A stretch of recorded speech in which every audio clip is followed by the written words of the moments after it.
Olha só, aqui é o Thiago Queiroz. Antes da gente começar a ouvir nosso episódio de hoje, saiba, a gente tem a nossa primeira camiseta, Risos, Risos, Risos, Sir, a frase mais eternizada pelos nossos e-mails supimpas. Você agora pode ter essa mensagem linda na sua camiseta, uma camiseta linda, bela. Então corre lá, paizinho.com/loja, você pode garantir a sua camiseta supimpa e tirar onda com seus amiguinhos. Trincou de paz. Sejam bem-vindos ao Tricô de Paz, o podcast de Paternidade Supimpa que vem aqui com um motivo muito modesto. A gente quer botar um sorriso nesse seu rostinho lindo, Chuchu. Aqui é Victor Orives e tamo aí pra felicidade. E você entrou na minha frente porque eu não falei qual era meu nome. Então retiro o que eu disse. Desfaz aí, dá um Ctrl Z aí no negócio dele. Eu sou o Thiago Queiroz do Paizinho Vírgula e hoje temos um assunto denso e profundo. Se preparem, porque vai ser um daqueles episódios maravilhoso. Vamos direto pra uma quintologia? Quintologia, é isso aí, já tá preparando aí a quintologia, por quê? Porque aqui a gente viu que faz sucesso, a gente chama ele de volta, todo mundo pede. Então a gente trouxe nosso amigo de volta, Frederico Matos! Aê, feliz de estar aqui de novo com vocês. Sempre um momento especial, de verdade. Boa! Então é isso, gente, a gente trouxe o Fred hoje para conversar com a gente sobre uma coisa que, ó, é um tema que eu não vi em nenhum outro lugar da podosfera o pessoal falar sobre isso, e eu acho que você precisa ouvir, seja homem, seja mulher, e a gente vai falar hoje sobre depressão masculina. Fica aí que vale a pena. O negócio hoje tá, ó, e já se prepara, porque vai ter cabeça explodindo aqui. Já vi o Vitor aqui já tá se preparando para recolher os pedacinhos do cérebro dele pela parede aqui. Thiago Berto não tá aqui, né? Mas ele diria, vamos ver em quanto tempo demora pra minha cabeça explodir. Porque o Berto, né, ele tá fazendo coisas mais importantes do que gravar esse compromisso, podcast, esse nosso trabalho, que a gente leva tanto a sério e que a gente quer tanto trazer informação de qualidade para as pessoas. O que ele vai fazer? Ele vai curtir o carnaval em São Paulo, entendeu? Então, assim, tô muito decepcionado. Volte logo, Berto, eu sinto sua falta. Quem vai fazer hashtag? Então, vamos lá.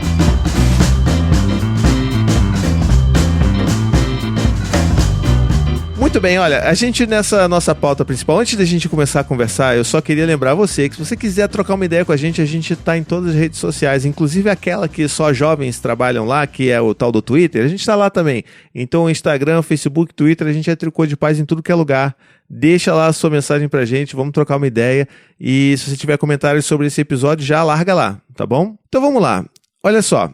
Todo mundo aqui já conhece o nosso amigo Frederico Matos, né? Mas assim, caso você esteja ouvindo o nosso podcast pela primeira vez agora, saiba que o Fred é um cara que, assim, já é, como o Vitor falou no início, ele já apareceu, acho que essa é a quinta aparição dele aqui, né?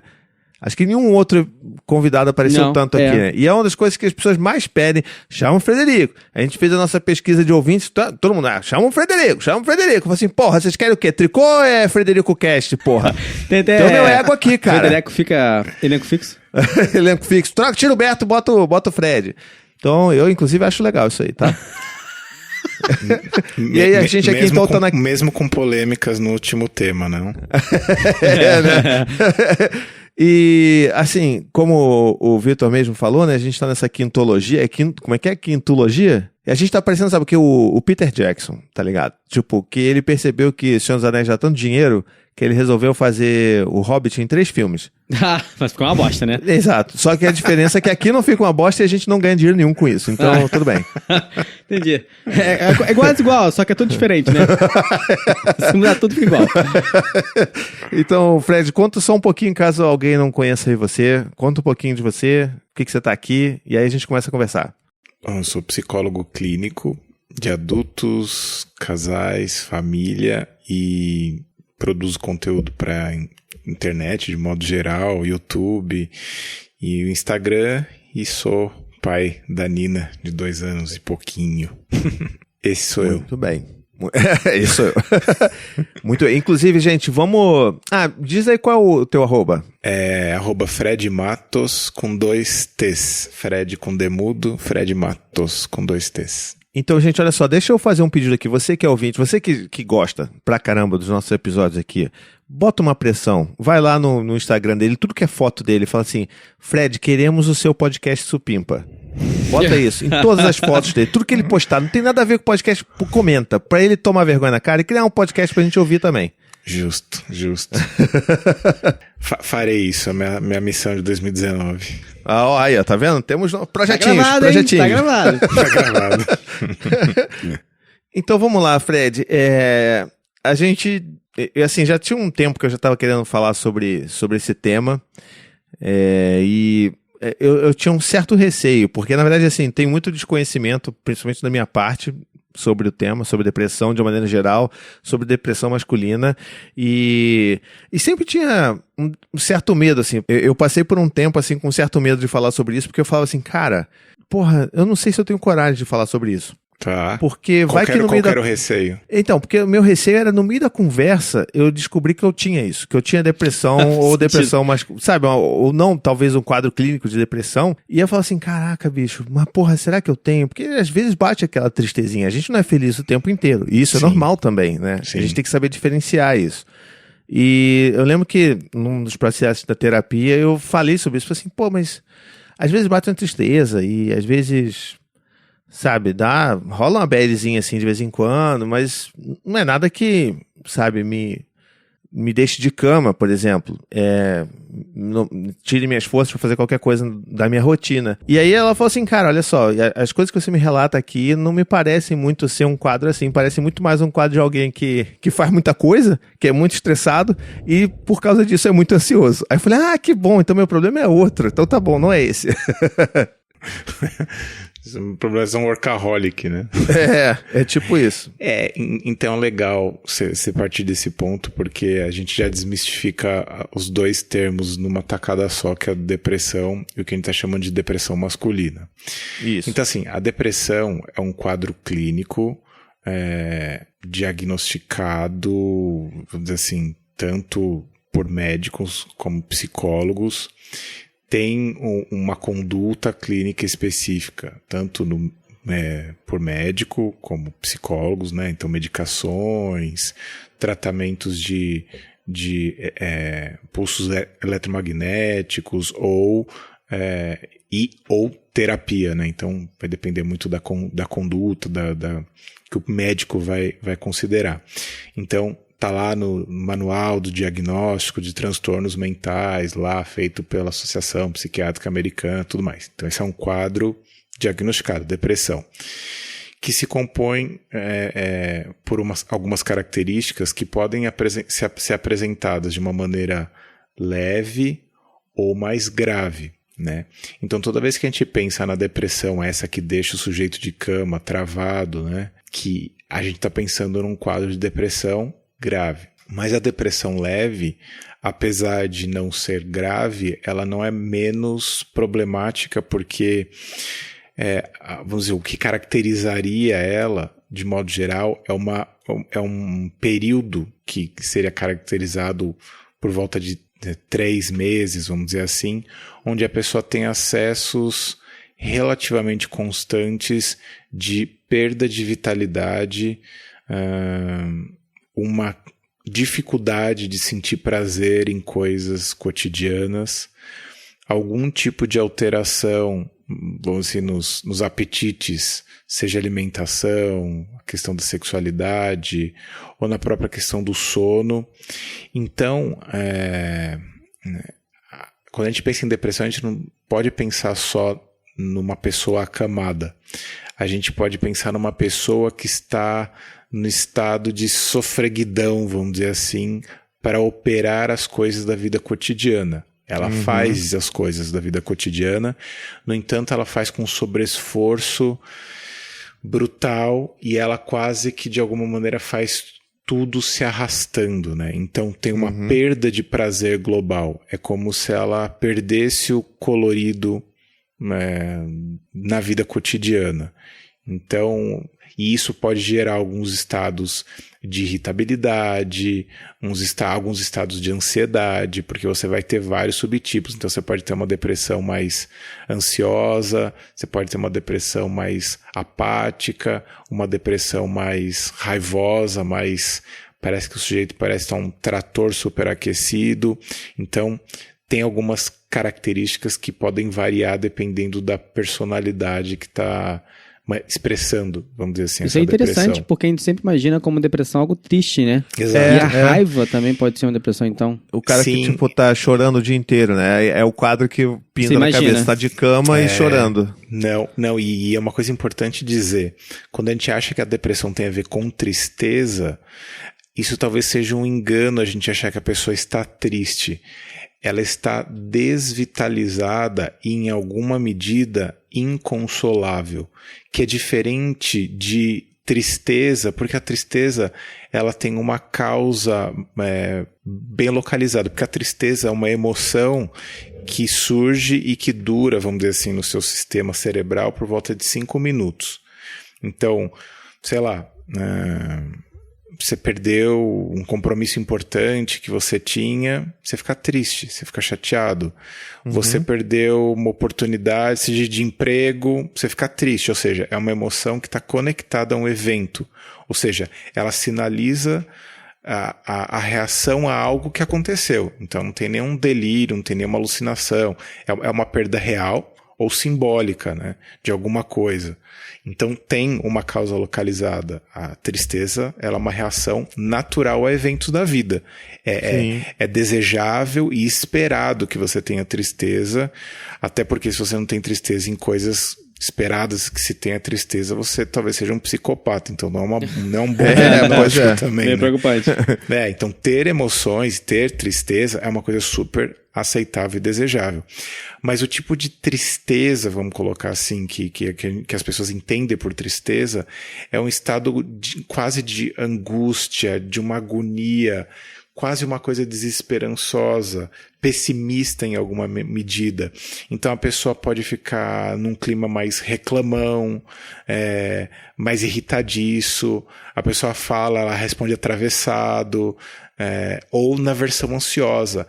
Ela parece que sempre o ar está faltando, parece que ela não dá conta por quê? Parece que ela está sempre correndo de um monte de pepino que está acontecendo, então ela tem uma sensação de sobreesforço para tudo. Então essa seria a versão ansiosa. E aí tem a versão mais apática, que a pessoa se sente desvitalizada para poder fazer as coisas que antes ela fazia com relativa naturalidade. Então, a depressão é um quadro que se confunde com muitas coisas, porque é como se você tivesse uma intersecção de várias coisas. Então, uma pessoa com workaholic, por exemplo, que a gente estava falando, pode ter alguns sintomas da depressão? Pode. Uma pessoa só ansiosa pode ter alguns sintomas da depressão? Pode. Uma pessoa que está tendo burnout pode ter os sintomas da depressão? Pode. Mas elas não configuram necessariamente a depressão como um todo, né? Então, esse seria o quadro da depressão, propriamente dito. Não sei se ficou claro a imagem. Não, ficou. Né? Ficou? Cara, se a gente acabasse o episódio agora, já tinha valido muito a pena pra mim, porque cara, é muito bizarro isso, porque a gente tem uma ideia completamente diferente, distorcida. cara. É completamente, porque quando você vê, às vezes, um amigo seu que tá passando por depressão, normalmente o sentimento que a gente sente logo de cara é tipo de pena, né? De condescendência, assim, de tipo, poxa, o cara tá triste, né? Caramba, ele tá com uma grande tristeza. Assim, pelo menos pra mim, assim, eu sempre via dessa forma. E você sentia muita pena porque, poxa vida, o cara tá muito triste, né? Tipo assim, quando o cara tá muito triste pra caramba, ele tá em depressão. E eu acho muito doido porque eu tenho pra mim, ouvindo você falar agora e vendo como é que a gente normalmente enxerga a depressão, eu acho que isso também tem muito a ver com uma certa glamorização que tem rolado, né, Sim, cara? romantiza muito. Romantização da depressão, né? Tipo, todo mundo, ai, tô deprimido, ai, hoje eu tô nossa, não sei o quê. E, em vez de falar, tô chateado, tô frustrado, a pessoa fala, tô deprimido. Então, que é inclusive a cultura da hipérbole, termo, né? É aquela cultura da hipérbole, né? Que você aumenta tudo ao extremo e que não é, sabe? Aí você desgasta um termo que é importante não ser desgastado. Exatamente. Caramba, que nem o estressado, né? A pessoa fala, ai, tô estressado. Nossa, tá corrido, tá cheio de compromisso, tá correndo pra lá e pra cá, mas não tá estressado. Porque estressado é um negócio que quando a pessoa tá, é perigosíssimo, assim. Então, normalmente Tipo, cai a gente não cabelo, né, estressado. cara? Agora é preciso fazer um Sim. podcast só sobre estressado. Pra saber o que é. Estresse. Vamos já o Sim. próximo, então. É boa. Mas cara, estresse de verdade, o cara perde o cabelo, altera as funções do corpo, né? É um negócio muito sério. Com certeza. E aí deixa a pessoa predisposta a uma série de transtornos de ansiedade. Uma pergunta. Em relação à depressão, a pessoa pode ficar, eu não sei qual seria o sentimento correto, mas talvez eufórica? Tipo, sai da normalidade dela. Isso seria considerado como depressão? Como assim eufórico? Isso que eu ia perguntar.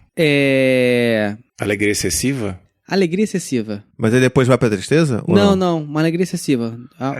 Tipo, Então, começa a rir de desespero. Normalmente, eu tô bem chutando assim, esse caso hipotético que não existe, né? Que você tá dizendo, a euforia.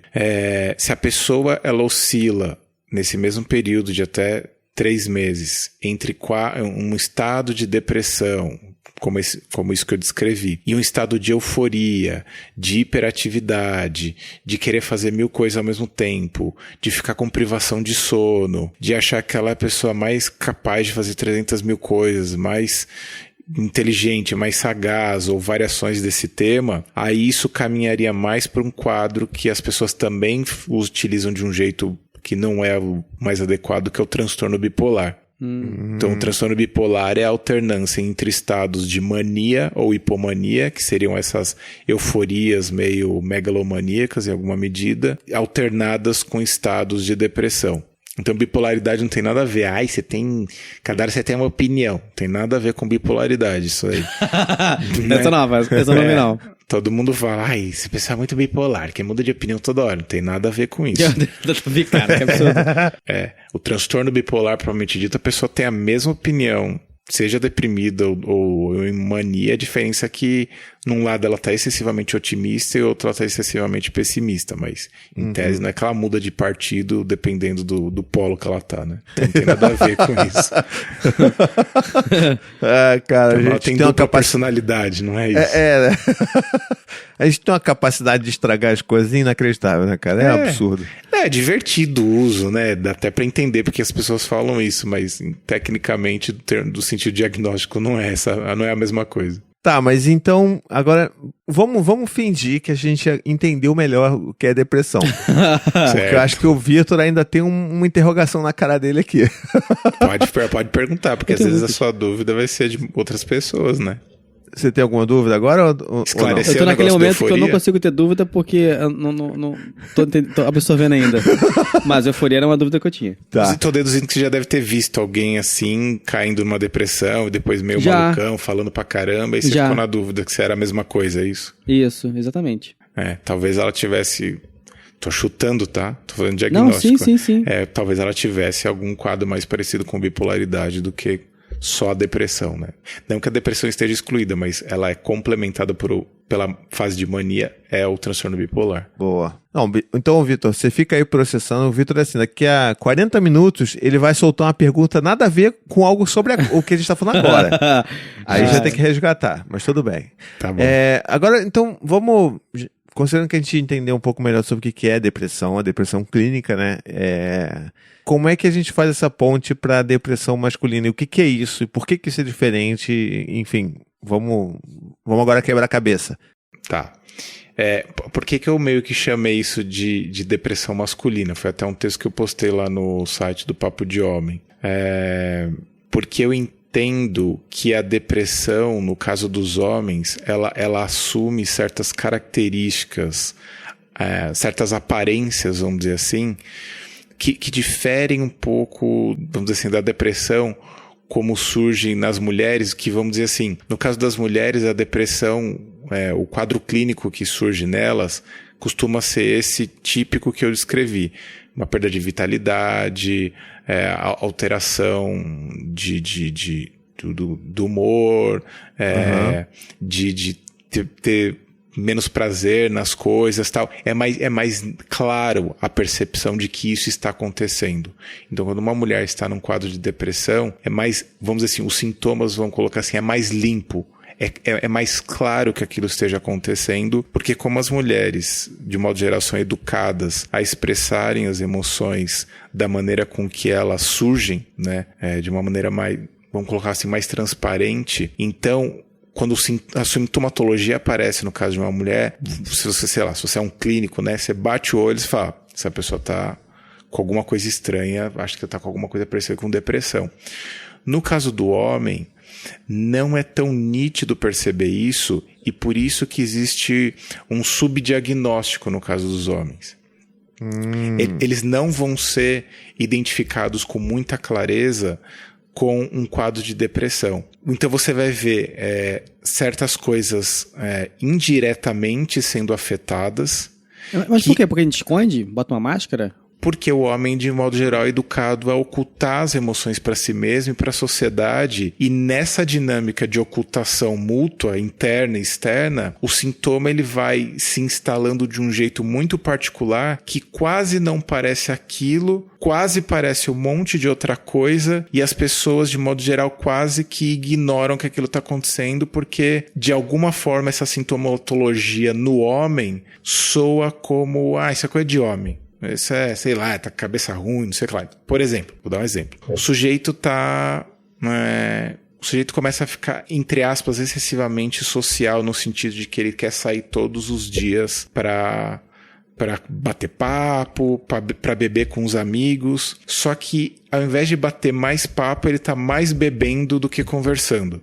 Né? Então é aquele cara já vi alguns amigos assim. É aquele cara que tá bebendo pra cacete, os caras já não tá aguentando, o bicho tá lá resistente, firme, forte, orgulhoso da própria bebunzice, vamos dizer. É aquele que diz que não cai, que não vomita, que leva os amigos, ele que dirige, porque ele que aguenta, os outros são tudo fraquinho e tal. Esse cara, em sucessivas vezes acontecendo isso, esse, vamos dizer assim, alcoolismo, vamos colocar assim, ele pode estar mascarando uma depressão, né? Olha. Ou qualquer uso de algum tipo de substância que ele usa, ditas ilícitas, vamos colocar assim.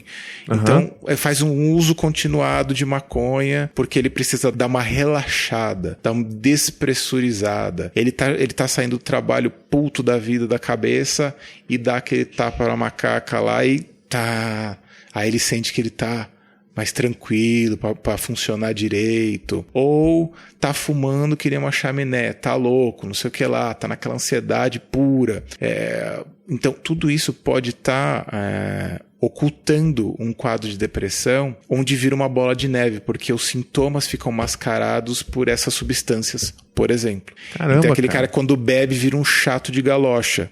Então não é que ele tá bêbado, é uma depressão subdiagnosticada que está mascarada por um processo alcoólico. Então normalmente as compulsões, de modo geral, os vícios, eles estão de alguma maneira mascarando transtornos psicológicos mais graves. Então, por isso que a pessoa, se ela tem um transtorno psicológico de base e ela faz contato com certa substância, ela pode entrar num vício, num processo mais problemático, porque ela tem uma personalidade vulnerável à compulsão por causa do transtorno de base dela. Então, por isso que é uma coisa randômica, você nunca sabe se você experimentando vai se viciar ou não vai se viciar, porque você não sabe se você tá com, vamos dizer assim, se o organismo emocional tá vulnerável e aquela, entre aspas, doença oportunista se instala, e no outro que tá com o organismo emocional mais estável, aquela doença oportunista não se instala. Entendem mais ou menos a ideia? Cara, eu tô aqui em silêncio porque... eu Eu tô te entendo, aqui, Thiago. bicho, que isso, cara? Eu não imaginava, eu não tava esperando essa chegar e, tipo, é surreal, cara. Eu nunca pensei sobre isso e faz tanto sentido. E, porque assim, pegando o exemplo lá do alcoolismo, quando o cara tá, na verdade, com depressão, é muito bizarro, porque se você tem depressão, a última coisa que você devia estar fazendo era justamente se misturando com substâncias, né, psicotrópicas, digamos assim. Mas é a coisa que mais é utilizada, porque, entre aspas, é a que mais funciona enquanto medicação da vida cotidiana. Quer dizer, ela não resolve nada, mas ela te dá uma aparente Anestesia, sensação né? de que aquilo tá te torturando menos. Então ela camufla os sintomas e ela vai criando um estado interno como se fosse um vulcão. E quanto mais deprimido você vai ficando, mais ocultado essa depressão vai ficando, mais você bebe, mais você se afunda. E aí, de novo, isso porque eu falei só de uma vertente. Vícios. Sim. Aí você vai pegar outra vertente que acontece muito com os homens. Começa a afetar, por exemplo, o desempenho sexual deles. Então, muitos casos onde a pessoa vem pro consultório, puto, Fred, me ajuda, tô broxando pra caralho, né? Aí você fala assim, puxa, o cara próprio vai pensar, não, aconteceu uma vez, tava transando com a menina, muito gostosa, fiquei impressionado, fiquei intimidado, tal, broxei, agora tá uma sequência de broxada infinita que eu não consigo parar com essa porra e não fica em pé o negócio. Aí você vai pensar assim, tadinho, né, ficou impressionado, foi um dia ruim e aquilo entrou num ciclo infinito de broxação. Às vezes aquilo tudo tá já sinalizando um quadro depressivo em que a pessoa não tem concentração, porque o que é ficar em última instância de pau duro, se é que a gente pode falar a coisa nesses termos aqui. Pode tem que estar. Pode, então. Você tem que estar relaxado o suficiente para que o seu corpo cavernoso possa ser abastecido de sangue, né? Então ereção não tem a ver com força, então não é que nem o braço que você tem que levantar, você tem que estar relaxado, conectado com outra pessoa, então você tem que estar muito presente, você tem que estar à vontade com você tem que estar conectado com o seu desejo, então ele tem que estar fluindo, então se você estiver desconcentrado, se você estiver distraído demais, você não consegue, porque a pessoa está lá na sua frente e sua cabeça está a mil, pensando em 300 mil coisas. Então, a depressão que causa essa perda de vitalidade, de ter prazer na vida, nas coisas da vida cotidiana, causa também perda de concentração. Você concorda que isso tem tudo a ver com broxar? Claro. Né? Então, o sujeito que está desvitalizado, ele não consegue ter conexão.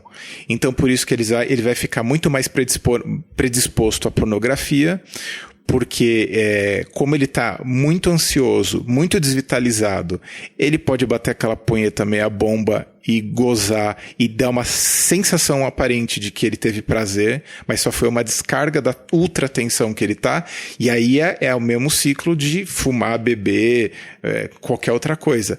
Ele vai lá na punheta, se mata na punheta, mas na verdade ele não tá se reabastecendo de conexão humana, que em tese daria para ele uma sensação de que ele tá realmente abastecido, porque conexão humana oferece isso, né?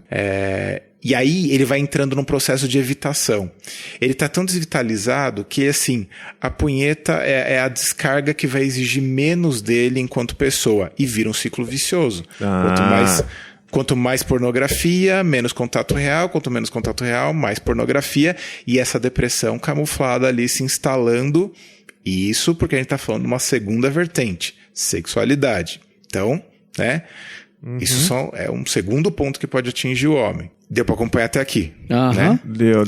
Isso a gente então eu vou incluir também, além da impotência sexual, a ejaculação precoce. Também outro sintoma que acontece. O cara tá tenso, ansioso. Como ele tá com medo de broxar, ele fica tão ansioso que ele goza mais rápido do que ele gostaria. Ou seja, perde o controle e a capacidade de estar relaxado, presente, porque a cabeça dele tá randômica, zuretando para tudo quanto é lado. Isso também tem um quadro de ansiedade que pode ter um fundo da depressão. Então, sexualidade. Ok. Segundo ponto. Terceiro ponto. Ele acaba manifestando isso em compras e gastos compulsivos. Todo mundo, de modo geral, associa isso a mulheres indo em lojas nessas grandes lojas e comprando roupas loucamente.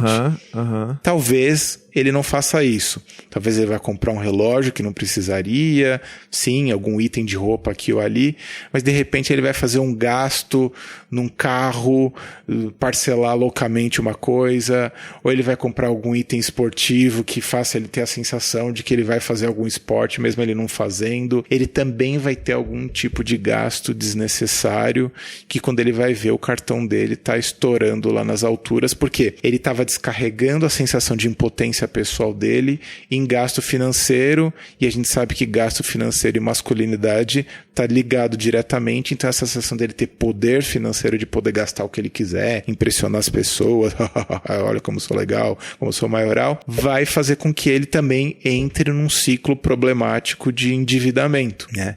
Então ele vai se endividar endividar, ele vai se enrolar, aí ele vai fazer o clássico, né? Tem 3 contas de banco, ele pega empréstimo de um para tapar o outro para tapar um, o cheque especial de um para tapar o cartão para tapar o outro cartão. Opa, disso eu conheço. Oi? Disso eu conheço.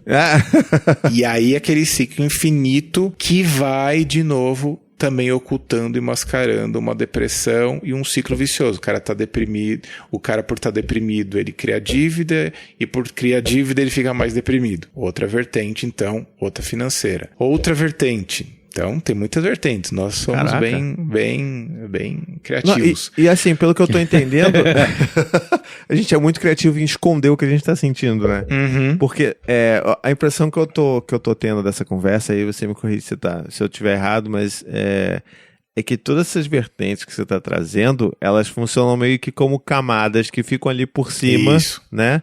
E você tem que cavar aquilo ali, cavucar e passar por aquilo para você entender o que tá por baixo, é isso? Exatamente. Tá. E quando a gente vê olho nu, a gente só vê lá o brother lá fazendo umas besteiras, cachaçando, caindo na rua, fazendo uns negócios esquisitos, pedindo dinheiro emprestado mais de 3 vezes. E a gente fala assim, não, esse cara tá fazendo merda, tá? Homem fazendo omice, né? Mas não, às vezes aquilo está ocultando um quadro mais delicado. Quarta vertente, trabalho. Então, ou o cara começa a ficar num overtraining, vamos dizer assim, ele fica lá super workaholic, trabalhando loucamente, por quê? No trabalho ele tem uma aparente sensação de controle.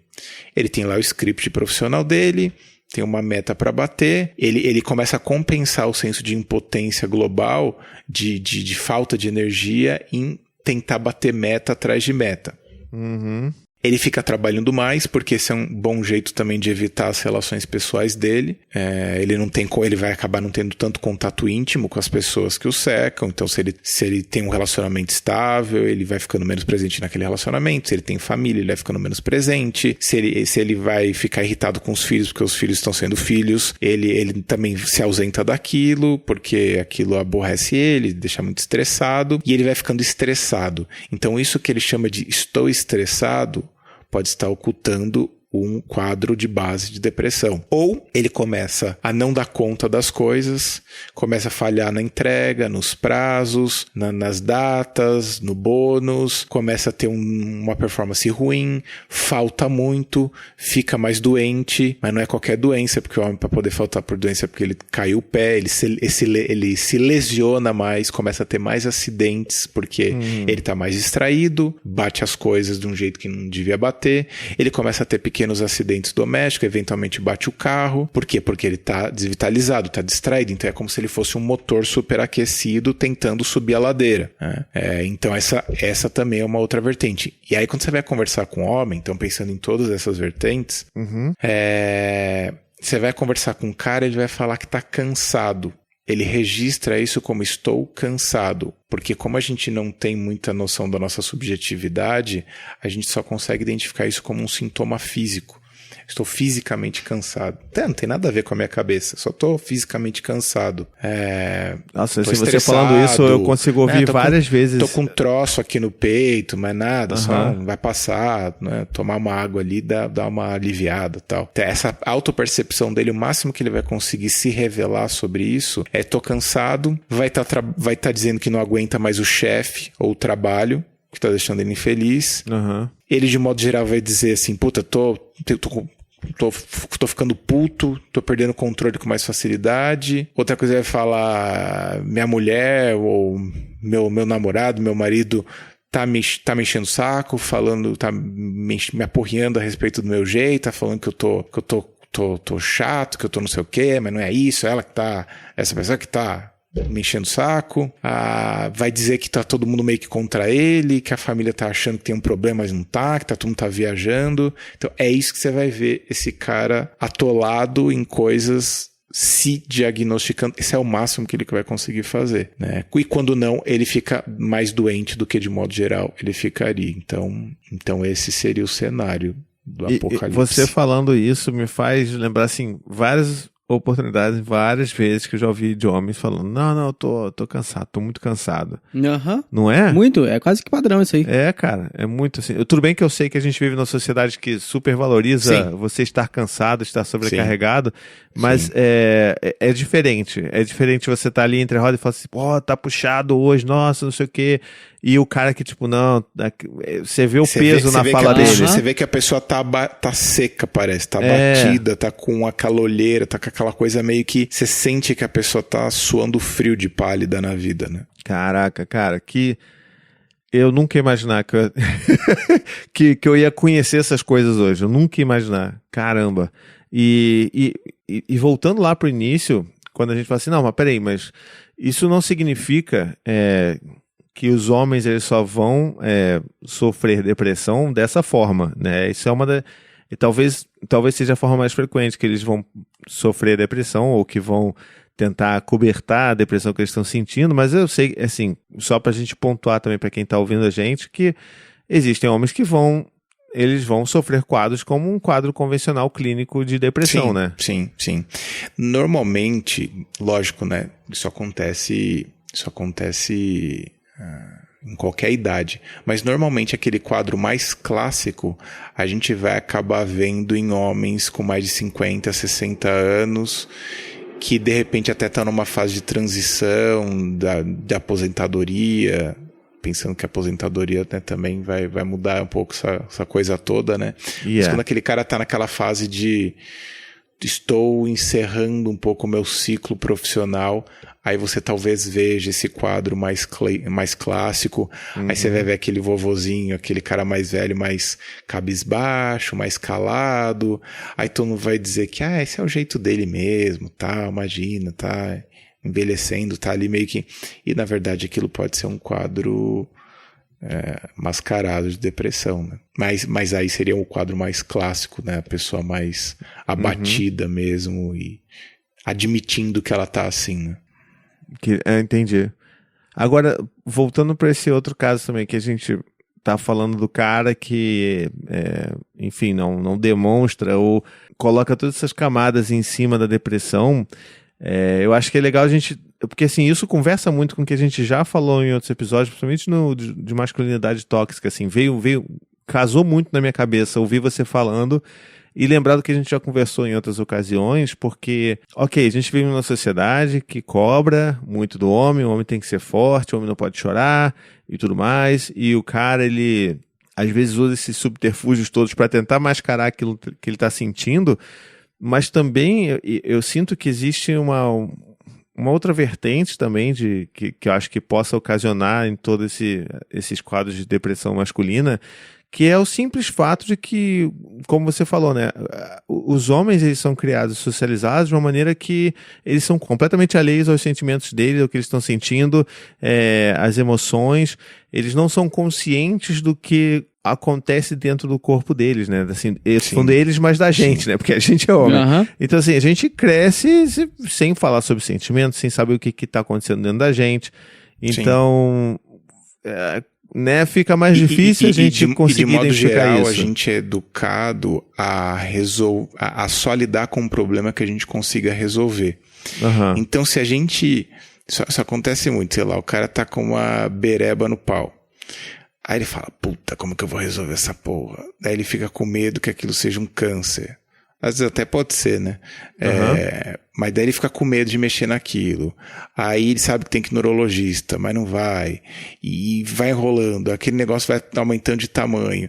Ele vai fingindo que não tá ali. Vai ocultando. Não sei o que lá. E ele vai usando um monte de recursos para poder não lidar com aquilo. Até que uma hora aquilo extrapola lá o limite do razoável. Aí ele vai procurar algum tipo de ajuda. Então, do ponto de vista emocional, é muito parecido com uma bereba no pau, vamos dizer assim. Ótima analogia. A metáfora meio esquisita, mas enfim, é mais ou menos isso que acontece. A gente não vai colocar a mão num problema que a gente se sinta impotente para resolver. Então, esse é o grande problema de nós homens quando a gente lida com alguma questão mais complexa do ponto de vista emocional. Até porque a gente perde nesse sentido a noção de causalidade. Porque como a gente quer entrar numa causalidade bem específica, a gente quer saber o que aconteceu, se a gente não sabe o que aconteceu, a gente começa a dar explicações, meu trabalho. A gente tem eu chamo de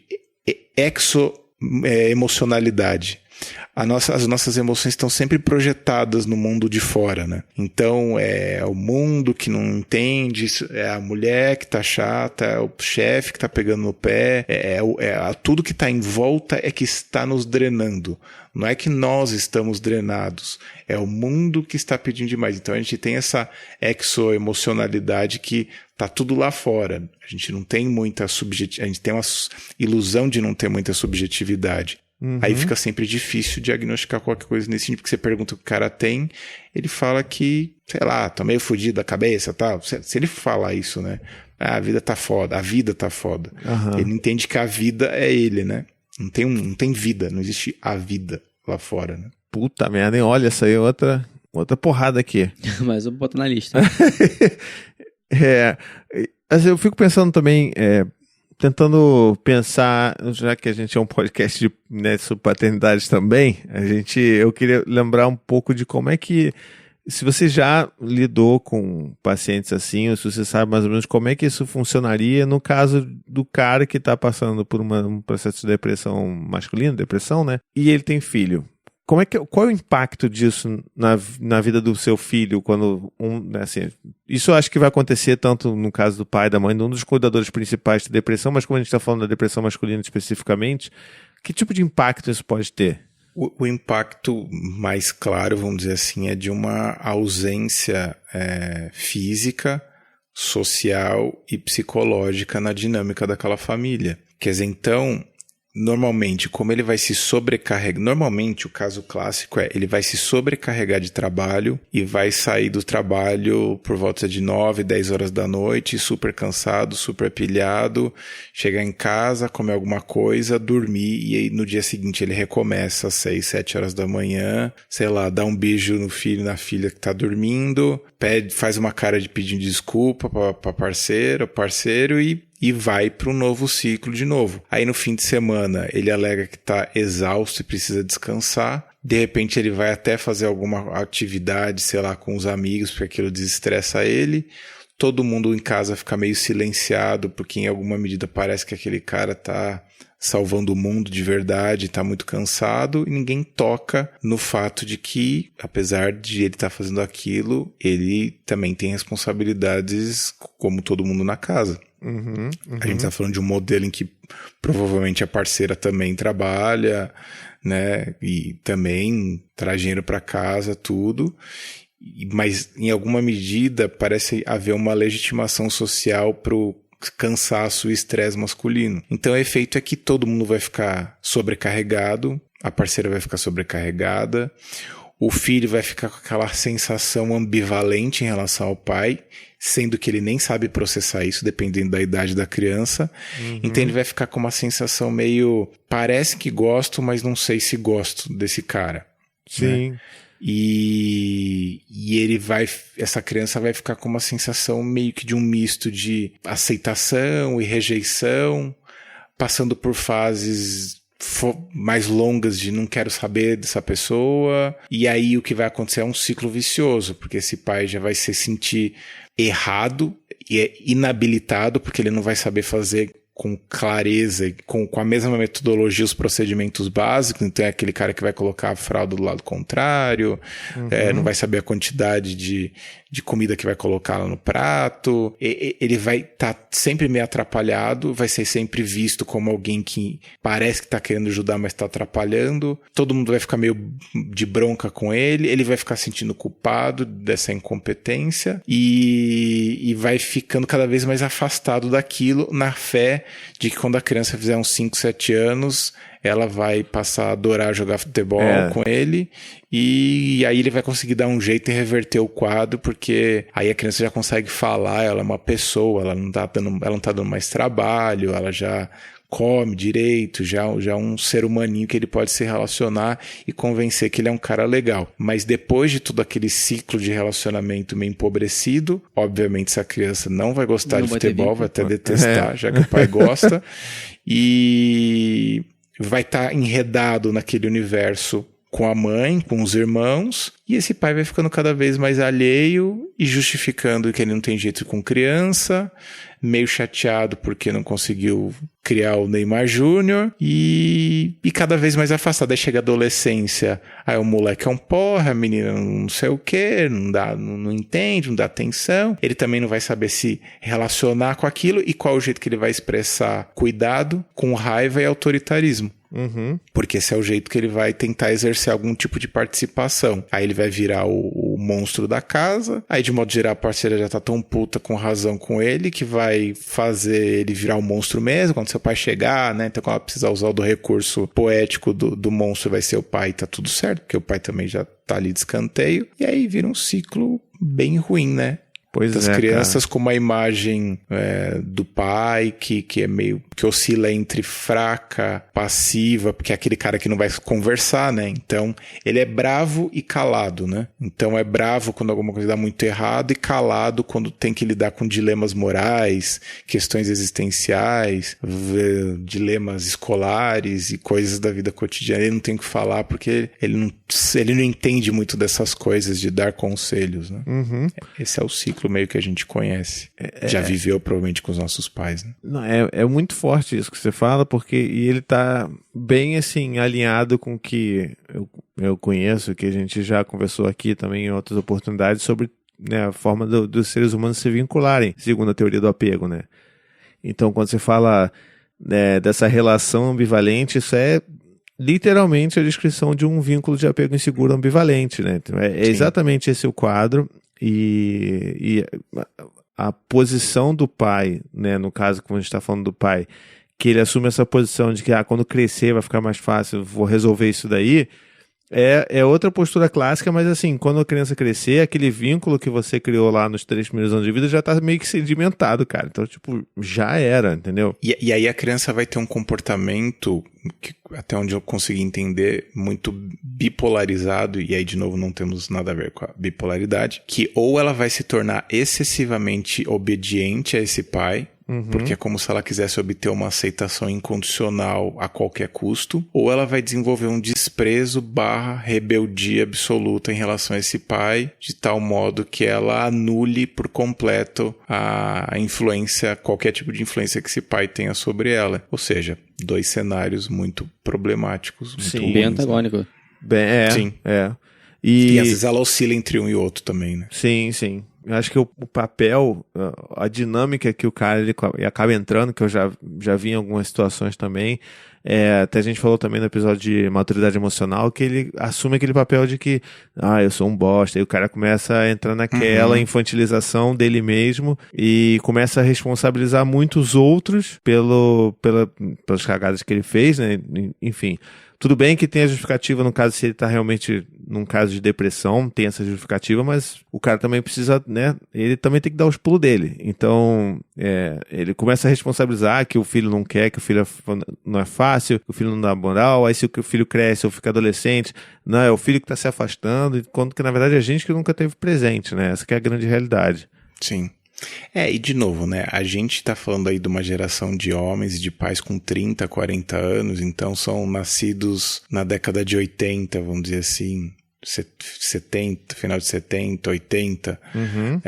A gente não dá pra dizer também que tem desinformação a respeito disso, né? Você pode não ter informação a respeito de depressão, mas você sabe que alguma coisa não tá bem com você, né? Então você tá escorregando em várias áreas da sua vida. Então, em tese, você já teria possibilidade de pensar, puxa, acho que eu preciso de ajuda profissional nesse caso, né? Então, também não dá pra alegar tanta ingenuidade nesse sentido, mas é que na roda dos brother ninguém vai falar isso, né? Porque... Pô, cara, olha só, eu acho que você tá com depressão, cara, você devia... ou tipo assim, vai procurar uma ajuda, vai procurar uma terapia, uma yoga, sei lá, qualquer negócio, né? A gente deveria fazer isso, né? Nós, enquanto homens, ao invés de ficar em grupo... compartilhando pornografia, devia estar, cara, acho que você tá precisando de ajuda aí, não sei o quê. Não é bem por aí, não. Exatamente. Agora, já que a gente tá nesse ponto de o que a gente, enquanto homem, pode fazer para ajudar outros homens, né? Já que a gente tá em outros grupos, porque isso, inclusive, foi um negócio que é muito bacana que eu ouvi recentemente, foi um episódio do Cauê Moura. Fica aqui minha indicação, um supinho pra prévia, o podcast chamado Poucas. Na verdade, ele faz isso como um canal no YouTube, tem os vídeos, mas ele transformou aquilo também em podcast, porque é essencialmente um podcast gravado em vídeo também, né? Então é sempre ele chamando algum outro youtuber pra conversar sobre a vida. Maneiro. E ele gravou recentemente um com a Jutut, né? A Jutut, todo mundo conhece, não preciso explicar quem ela é. Não? E, cara, foi tão foda. E, assim, ela falando sobre feminismo, e ele falando sobre machismo e tudo mais. E aí, num dado momento, eu lembro, assim, da Jutut falando, cara, assim, vocês, homens, vocês realmente... Que é uma coisa que a gente ouve constantemente. Vocês têm que, sabe, a minha ideia é, tipo, acho que vocês vão sentar, fazer um grupo e chorar, cara. Vocês tinham que chorar juntos, chorar durante um mês juntos e botar tudo isso que tá dentro aí pra fora, porque é só assim que vocês vão se resolver, cara. E não adianta eu estar no grupo mandando vocês chorarem, porque isso não existe, não acontece. Mas eu acho que realmente puxando essa responsabilidade pra gente, né, de que se a gente tá do lado de um cara, se a gente que já tem um pouco de dizer, não que a gente é melhor do que os outros, mas a gente que tem talvez um nível de consciência um pouco maior sobre o que está acontecendo com a gente, com os outros amigos, se a gente identifica isso num outro amigo, vai lá e, cara, aí, conversa.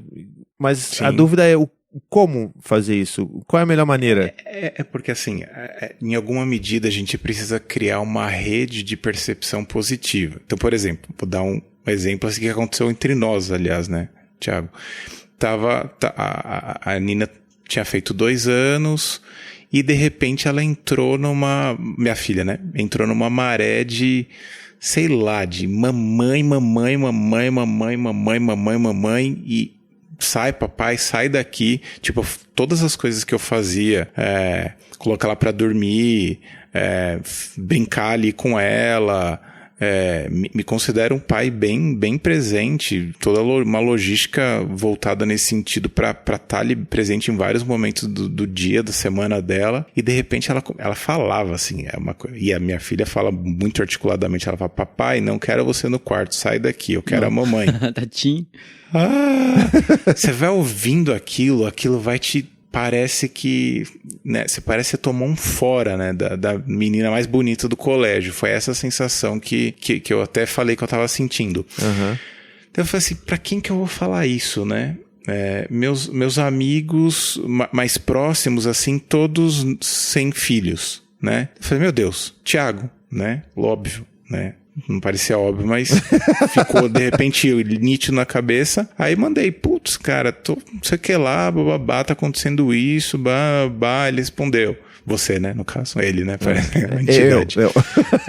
Não, putz, é difícil mesmo, aconteceu em casa de um outro jeito, lá. Aquilo foi me dando assim, porque por mais que racionalmente eu soubesse que aquilo era sei lá, uma fase alienígena da coisa, porque eu jurava de eu estar fazendo uma coisa muito errada, não é possível, né?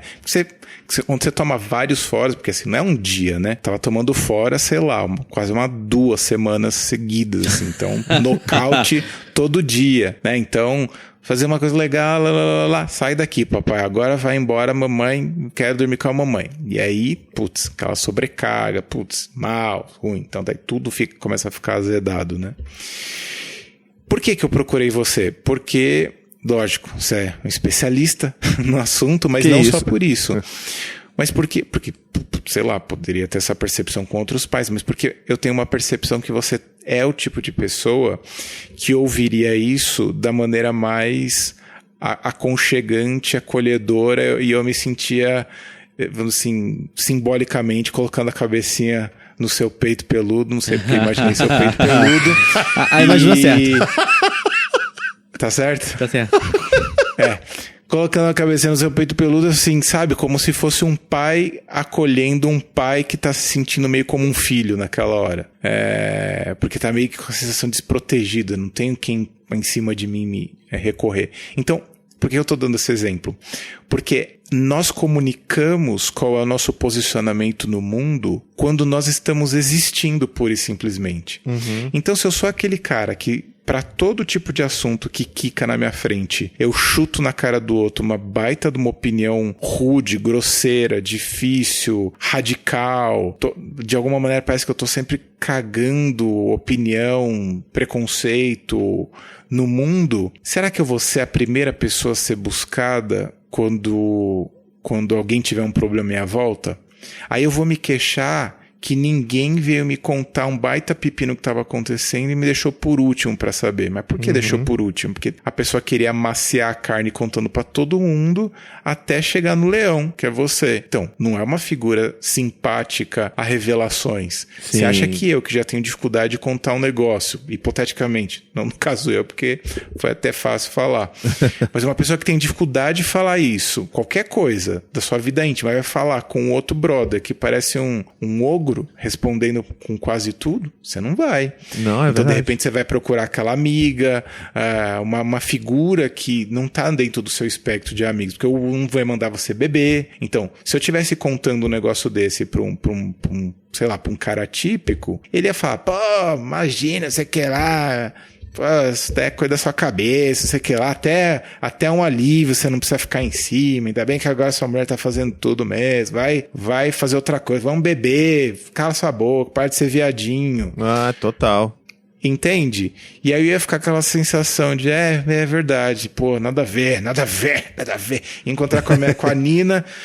Já nem ia jamais querer colocar pra dormir. Na hora que ela fala, sai papai, sai mesmo. Você é xarope, sua menina, louca, não sei o quê. Já ia começar a colocar um monte de apelidinhos, nomes, não sei o que lá, sua fresca, sei lá.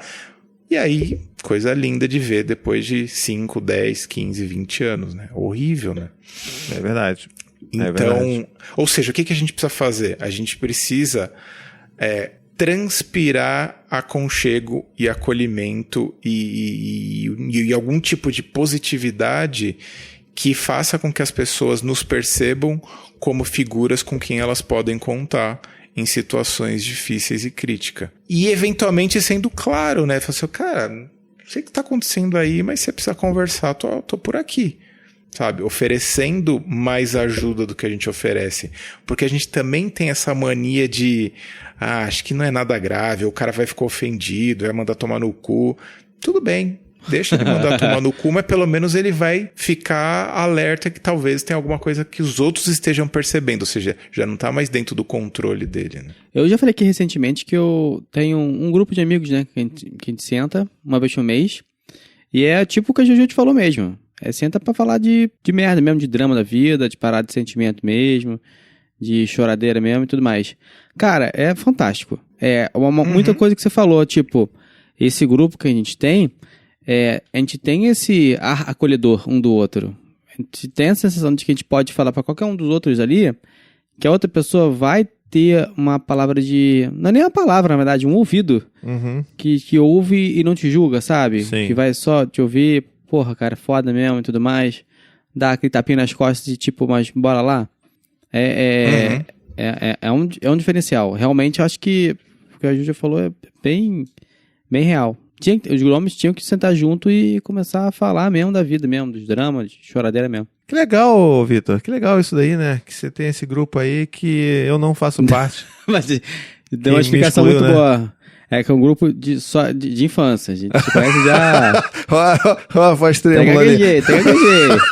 A gente conhece já há Tem uma 20 anos. cronologia esse grupo, não é? Tem Ó, cronologia. não, peraí, não é bem assim. Não, Não é bem calma aí, assim. cara, calma aí. Nem você tá pensando. Tá me traindo. Tô zoando. Mas assim, só relembrando essa questão que o Fred também levantou, é curioso isso, né? Porque é o tipo de coisa que eu nunca imaginei que viria, assim, você precisando de um abraço, de um acolhimento. Pela imagem que eu tenho de você, de ser um cara tão bem resolvido. E, né, É o que acolhe. Né? Que é o cara que acolhe a gente já no 5º programa seguido. Mas aí quando eu vi o teu áudio, eu falei, caraca, cara, meu amigo ali meu amigo, sabe, que eu tenho um bem-querer muito grande por ele tá passando por um negócio, sabe? E é um negócio que é meio instintivo, eu acho que depois isso eu acho que é uma coisa boa da gente falar aqui, que pra gente que é homem, que, né, a gente sempre foi aquela coisa, não, homem não abraça homem não dá beijo, homem não se escuta, homem cai na porrada. Depois de um certo tempo, começa a ser natural essa coisa de ouvir e de acolher, sabe? E em momento nenhum, tipo, foi forçado, né? Não, cara, peraí, agora eu vou ver aqui o que eu posso falar pro Fred. Não, tipo, eu vi, eu me reconheci em algumas das vezes, reconheci a Anne, inclusive, porque o processo que aconteceu, esse de rejeição, inclusive, foi até o que eu falei pra você, né? Que, tipo, a Anne passou por esse processo mais forte com o Dante, que... Aquilo pra mim foi um alívio ouvir. Então... Porque eu tava achando que era quase uma coisa intrínseca ser pai ou homem, sabe? Então, sabe, eu acho que foi um negócio, é tão bom quando é natural assim, quando tipo, veio e ninguém parou pra pensar muito. A gente foi porque é o que tá acontecendo, é o que é importante pra gente. Então eu fico, inclusive, muito honrado de ter sido a pessoa que você escolheu pra procurar esse peito peludo, tá bom? Imagina, eu que agradeço. Então, e veja, às vezes no nosso pensamento instintivo, se você visse alguém que você imagina que você tem alta conta, que é a pessoa que ajuda, que acolhe pedindo ajuda, a gente inconscientemente, instintivamente faria essa pessoa cair no nosso conceito. Do tipo, caraca, eu que achei que ele segurava todas as barras, aí o cara mó fraco, né? Não deu conta da filha rejeitando ele 2 semanas. Pô, que porra é essa? E depois a gente precisa se desconstruir e falar assim, pô, isso daí é um sinal de força, sabe? Alguém que consegue pedir ajuda, inclusive supondo que está numa posição onde não pediria ajuda, cara, isso daí é uma força e não uma fraqueza. Então, até pra gente poder ajudar e ser ajudado, a gente também precisa se desconstruir no sentido do que é força e do que é fraqueza. É muito maluco, né? Não sei se passou na sua cabeça isso. Não, nunca passou, mas agora faz todo sentido. Agora passou. Porque ali tá no pano de fundo, né? Sim, Carai, sim. Né? Essa pergunta, ele precisa, em alguma medida você está assim, nossa, que fraqueza, ele precisa, como se alguém em alguma medida não precisasse. Então é muito louco. E aí a pessoa faz o pedido e você fala, caramba, ela tá num momento frágil. Isso não quer dizer que é um demérito dela. Não. E a gente, enquanto homem, a gente tem essa tendência a fazer isso como um sinônimo. Uma pessoa, um homem, no momento frágil, ele, portanto, é um fraco. E não, né? Ele tá ali tentando com os recursos dele e tá pedindo ajuda. Puta coisa admirável, assim. Por isso que é uma coisa que eu sempre falo quando as pessoas vêm procurar terapia de modo geral, né? Falo, cara, parabéns por você ter procurado ajuda nesse momento. E às vezes pros homens eu reforço isso, especialmente pelo fato de você ser homem. Talvez você, se fosse há 30 anos atrás, você nunca teria buscado ajuda por conta disso. Então, legal você tá procurando. Porque é isso, é força, né? Reconhecer a fragilidade é uma grande força. Não é uma força óbvia, mas é uma grande força. Maneira perfeita de fechar a nossa pauta, cara. Tá lindo. Tem algum ponto que você queira levantar mais ou está satisfeito?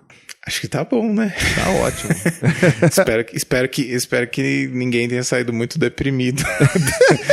Porra, cara, achei interessantíssimo. Não, o Samuel, né, nosso querido amado editor, quem tá fazendo toda a edição desses últimos episódios, ele tava acompanhando a gravação ao vivo até pouco tempo, né? Aí falou, tô saindo aqui, tô adorando, tô saindo aqui que eu preciso amanhã, né, acordar cedo, lavar a louça, fazer as coisas todas de casa, mas vou te dizer que eu tô com medo desgraçado de ouvir esse episódio depois e o negócio me quebrar por dentro. Veja, isso tudo, logicamente, né, são sinais de alerta caso a gente esteja atravessando por isso. Isso tá longe, obviamente, de ser um diagnóstico, né, então não adianta você dar check, mas sim, se der check em muita coisa, já fica um pouco com o radar ligado de que, de repente, você precisa procurar um de aconchego, de colo, precisa compartilhar isso, precisa compartilhar isso com as pessoas que você ama. E eu tenho certeza que, dependendo do jeito que você fizer isso, se você não chegar, tô mal, caralho, me ajuda aí. Talvez você tenha uma reação meio, vai te fuder, não sei o que, você tá num clima mais quente, mas se você chegar e falar assim, olha, eu realmente não tô bem e não sei por onde começar. Eu duvido que alguém não vai parar tudo que tá fazendo para poder sentar, te ouvir e falar, vem cá, o que tá acontecendo, sabe? Então, se você tá, em alguma medida, ouviu tudo e está preocupado, abre o seu coração, que eu tenho certeza que as pessoas vão começar a encontrar caminhos e possibilidades para te ajudar nesse processo. Caraca, maravilhoso. Eu tô sem palavras. A gente tinha terminado há 5 minutos atrás, falando, não, esse aqui tá ótimo, dá pra parar aqui, é a pauta que terminou foda. Aí o cara vem e me lança essa, que é ainda melhor. Então, nossa, perfeito pra mim, fechou, com chave de ouro. Bom, e com essa fala, então, super acolhedora e super esperançosa, né, porque se você se identificou com essas coisas todas aí, não é o fim. Tem cura. Outra coisa, procure não ajuda. só você, se você identificou alguma pessoa próxima de você que tem isso, porque boa. a gente se identificar é mais difícil. É verdade. Os outros a gente consegue perceber melhor. Chama a pessoa no cantinho, pergunta sobre a vida, né? Tenta. Marca um café. Não marca uma cerveja, não. Marca um café, porra. Pra você conversar, no máximo, um pouco mais agitado pela cafeína. Mas agora a gente pode ir diretamente para nossas indicações supimpas e ver o que a gente tem, né? Quais são os livros fodas que o Fred vai mandar a gente ler.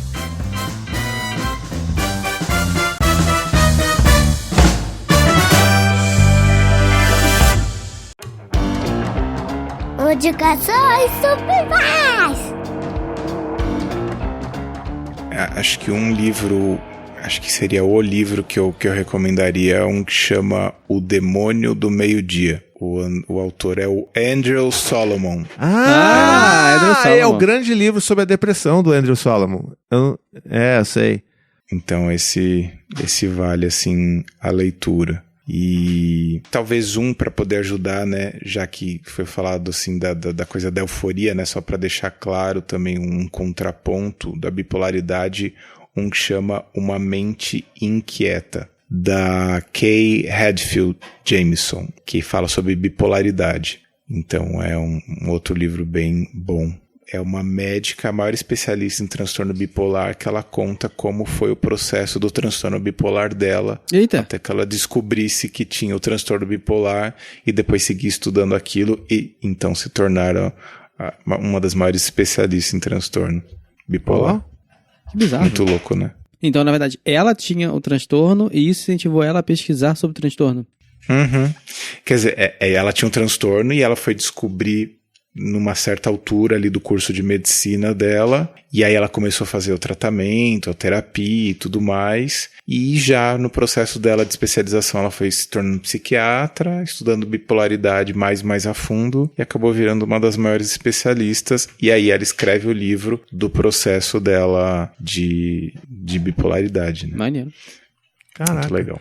Isso, eu não sei se eu tô confundindo os temas, mas eu já ouvi exatamente essa mesma história, mas a lembrança que eu tinha era sobre autismo, que a pessoa era uma mulher também, fez medicina, ela sempre achava esquisito, tinha algumas coisas que não faziam muito sentido para ela no ciclo social e só depois estudando ela entendeu que ela tinha, se não me engano, Asperger, não sei qual que era o espectro. Sim, capaz e que aí seja. ela Mas, hoje né, é uma das pessoas também mais referenciadas sobre o tema também. Sim, isso não é incomum, né? Ah. As especialidades nascerem da nossa dor. Aliás, costuma ser, a gente vira especialista na nossa dor. Né? Peraí, falar também do teu texto, né, no PDH. Tem 2 que eu gosto de recomendar, que um é solidão masculina e o outro é a depressão masculina. Então, você colocar papo de homem, depressão masculina já vai sair lá no Google, e solidão masculina, papo de homem também vai sair. Acho que esses 2 textos ajudam a nortear bem essa temática aqui. Ótimo. É bem Eu vou deixar o link no post também para você acessar com mais facilidade. Sim. Eu tenho 2 aqui, né? Uma eu já adiantei, que foi o podcast Poucas, do Cauê Moura. O número 15, com a Jutut, acho que vale muito a pena ouvir. De uma forma geral, o podcast dele tá bem legal, cara. Ele tá tendo umas conversas bem sóbrias e bem reflexivas com muitos youtubers, assim, que você nunca imaginaria ouvir uma conversa séria. Então tá sendo bem legal, assim. Tem alguns episódios bem bacanas. O com PC Siqueira, inclusive, que ele gravou, também tá bem bacana de ouvir, tá? E assim, pra finalizar a minha indicação. Tem o clássico Mamilão, que a gente tem que indicar aqui, né? Mamilos número 75, que fala sobre depressão. É um episódio bem antigo delas, mas que vale super a pena ouvir também. Tens alguma indicação, Vitor? Não, dessa vez não fiz Vai dever ficar de casa. devendo. Eu tô lendo Contos de Aya. Olha, tá bom. Nossa, que Mas legal. eu não acabei ainda não. Tô na metade mais ou menos ainda. Mas dá pra indicar já ou não? Porra, dá pra indicar desde a primeira página. Você lê a primeira, caralho, foda. Mas é igual, é tipo a série mesmo, é muito bom. É. Só que a gente já indicou aqui anteriormente, né, a série. Uhum. Mas o livro não, né? O livro não. Tô gostando bastante. Muito bem, então chega de indicações por hoje. Já tem bastante dever de casa pra vocês fazerem aí. E agora podemos ir para os nossos recadinhos. Não vai embora não, ouça os nossos recadinhos, que eles são importantes também, tá bom? Demonstre esse amor pela gente, ouça os nossos recadinhos. Recadinhos do Dragão.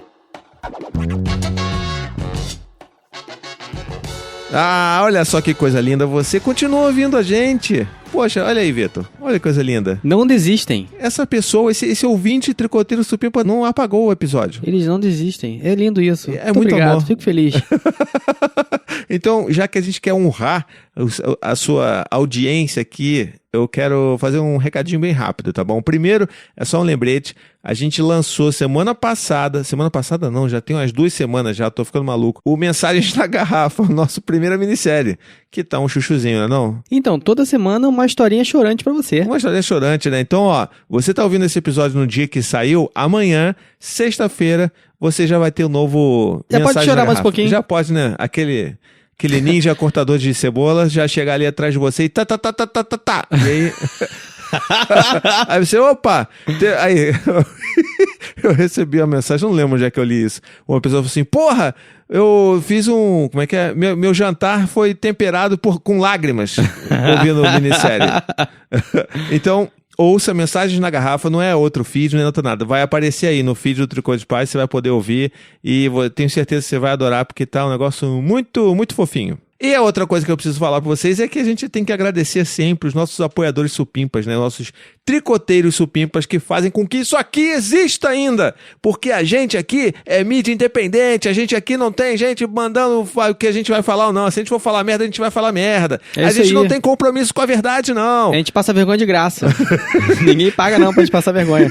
Não, paga sim, né? Tem uma porrada de ouvinte Não, apoiador, pois é, na então verdade, assim, verdade, é pago. Faz sentido. Então, olha só, se você quiser fazer parte dessa família Tricoteira Supimpa, você pode entrar nessa família a partir de R$7 mensais. Isso não é nada, gente, olha. Isso aí não é nada. Isso aí é quantos euros aí, ô Vitor? Tu que sabe das coisas. Dividir por 5 aí, eu chutaria isso. Não sei de quanto. É um cappuccino, né? É um cappuccino rebuscado, com essência de avelã. É o nosso apoio mensal. Então não é nada, cara. Você vai lá, apoia a gente, ajuda a gente a continuar esse trabalho bonito aqui, que faz com que tanta gente se sinta tocada e que melhore sua vida em tantos aspectos. A gente ainda reluta em acreditar que a gente faz o bem para as pessoas, né? Mas é verdade. Então, se você quiser continuar fazendo... é muito real. Se você quiser continuar que isso, né, continue existindo... Vai lá, apoia a gente no paizinho.com/apoiar. Tem um monte de recompensas supimpas lá, não vou falar muito aqui pra gente não se alongar nos nossos recados, mas eu tenho certeza que você vai gostar, cara. Então chega de recadinho, né? Vamos acabar logo esse episódio? Por favor. Então Tá na vamos hora lá. já, né? Quero partir logo pro próximo choradeira. Ah, então tá bom.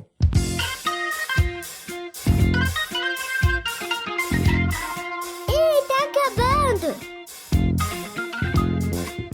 Muito bem, chegamos a mais um final de episódio. Olha que coisa linda. Espero que tenha explodido a sua cabeça tanto quanto a nossa explodiu aqui durante essa gravação, né? Não se esqueça, se você quiser conversar com a gente tá lá no tricodepaz@paizinho.com. Conta a sua história, conta se você se identificou ou não com o que a gente conversou aqui. Espero que não. Espero que não. Se você tiver algum amigo, né? Conta também se você abordou esse amigo ou se você está criando alguma rede para acolhimento de homens, deixa aqui que a gente vai ler na próxima leitura de e-mails. Fred, muitíssimo obrigado, cara, pela sua participação. Você já é de casa praticamente, né? Você é o cara que quase elenco fixo já do Tricô de Paz. Então, muito obrigado de novo aí por aceitar nosso convite, por ajudar a gente a entender melhor as nossas condições enquanto homens e todos fodidos da cabeça. Eu que agradeço, fico feliz de ter conseguido participar mais uma vez. Vocês são muito queridos sempre. Valeu, querido. Então, ó, novamente, vão lá, @Fred Matos com 2 T's, sigam ele em todas as redes sociais, especificamente no Instagram, comentem em todas as fotos dele. Eu quero um podcast supimpa do Fred, quero podcast supimpa do Fred. Porque ele já falou lá no início do programa, 2019 vai ser o ano do podcast do Fred. Sim, minha missão. Muito bom. E ó, eu tava aqui pensando enquanto a gente tava gravando, já que a gente não tem Humberto e a gente tem nosso especialista de hashtags está fora, né? Então vou tentar soltar uma aqui que eu anotei aqui enquanto a gente estava conversando. Eu acho que ficou bom. Hashtag, eu não sei dar a mesma tonalidade, né? Mas é hashtag homens acolhem homens. Porra, fantástico, meu Aê, irmão. tá vendo só? Eu Muito acho bom, que eu muito bom. recebi aqui o espírito do Berto e aí fiz uma hashtag decente. Muito bom. Então é isso, bom. gente. Vamos lá, vamos acolher uns aos outros, vamos perguntar se o seu amigo está bem ou não, se ele precisa de alguma coisa, né? E vamos tentar melhorar esse mundo aí, porque tá puxado, cara, tá puxado. Então a gente se vê na próxima quinta-feira às 10 horas. Um beijo, até a próxima e tchau, tchau. Beijo, boa semana, supimpa. Tchau, tchau, um abraço.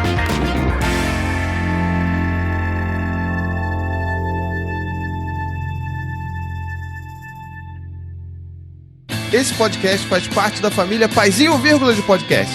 Para mais textos, vídeos e podcasts, visite lá o paizinho.com.